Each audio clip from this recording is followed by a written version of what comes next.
Hello बच्चों, let's read the question. Question है first three nearest neighbour distances for body centred cubic lattice are respectively root two a root three a by root two a root three a by two a root two a root three a by two a root three a. ठीक है, ये options आपको दिए हुए हैं।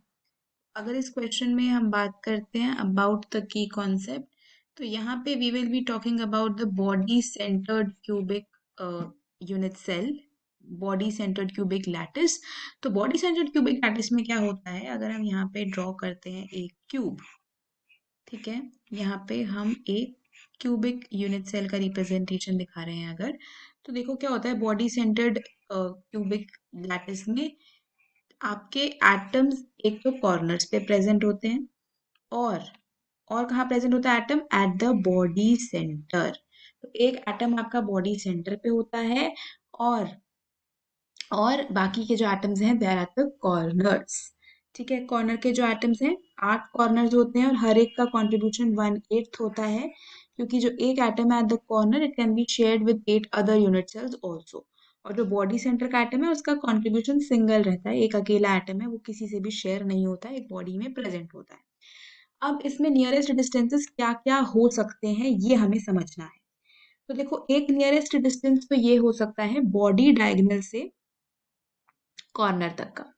ठीक है, body diagonal से कॉर्नर तक का एक डिस्टेंस हो सकता है। अब ये क्या होगा, this is half of the body diagonal. ये डिस्टेंस क्या है आपका, half of the body diagonal. जो बॉडी डायगोनल होता है उसकी वैल्यू होती है √3a, तो डिस्टेंस हो गया √3a/2।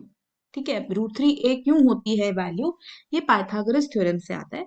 क्योंकि सपोज मैं यहाँ पे एक अलग से क्यूब बना के आपको समझा देती हूँ कि यहाँ पे सपोज आपका एक ये क्यूब है। ठीक है, यहाँ पे क्या है, अ, हमारे पास एक फेस डायगोनल होता है, एक बॉडी डायगोनल होता है और एक एज लेंथ होती है। तो ये आपका एज लेंथ है। ठीक है, ये वाला जो आपका लेंथ होता है ना, इसको बोलते हैं फेस डायगोनल, और ये वाला जो लेंथ होगा इसको बोला जाता है बॉडी डायगोनल। राइट, तो ये आपकी एज लेंथ है, ये भी एज लेंथ है, तो यहाँ से जब हम फेस डायगोनल निकालते हैं ना, तो वो a² + a² 2a² हो जाता है, तो फेस डायगोनल आ जाता है √2 का a। और जब हम बॉडी डायगोनल निकालते हैं तो बॉडी डायगोनल के लिए हो जाता है √2a² + a², यानी कि √2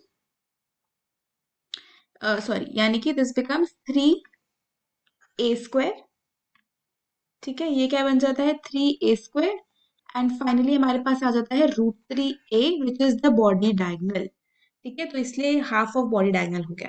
तो एक नियरेस्ट डिस्टेंस तो ये हो गया। दूसरा नियरेस्ट डिस्टेंस क्या हो सकता है, दूसरा आपके कॉर्नर टू कॉर्नर, ये जो आपकी एज लेंथ होती है ये हो सकता है ना, तो इसको हम सेकंड मान लेते हैं।